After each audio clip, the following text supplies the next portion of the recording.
আসন্ন এশিয়া কাপের জন্য 25 সদস্যের প্রাথমিক দল ঘোষণা করেছে বাংলাদেশ ক্রিকেট বোর্ড বিসিবি।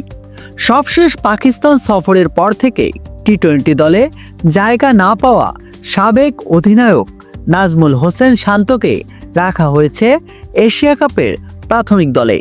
এছাড়া টি-20 সেটআপে ফিরেছেন পেসার নাহিদ রানাও।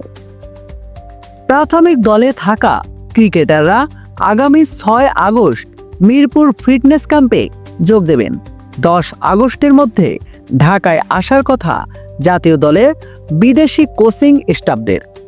তাদের স্কিল ট্রেনিং শুরু করা হবে 15 আগস্ট। 20 আগস্ট বাংলাদেশ দল চলে যাবে সিলেটে।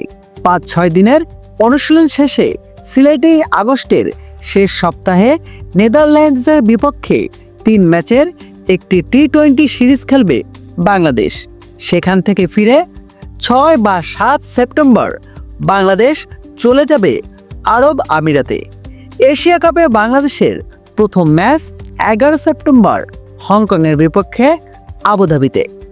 বাংলাদেশের সম্ভাব্য প্রাথমিক স্কোয়াডে থাকছেন লিটন দাস, তানজিন হাসান তামিম, নাইম শেখ, পারভেজ ইমন, সৌম্য সরকার, তাওহিদ হৃদয়, মেহেদী হাসান মিরাজ, শেখ মেহেদী, জাকির আলী অনিক, শামীম পাটোয়ারি, নাজমুল হোসেন শান্ত, রিশাদ হোসেন, তানভীর ইসলাম, নাসুম আহমেদ, হাসান মাহমুদ, তাসকিন আহমেদ, তানজিম সাকিব, সাইফুদ্দিন, নাহিদ রানা, মুস্তাফিজুর রহমান, শরীফুল ইসলাম, খালেদ আহমেদ, নুরুল হাসান সোহান, মহিদুল অঙ্কন ও সাইফ হাসান।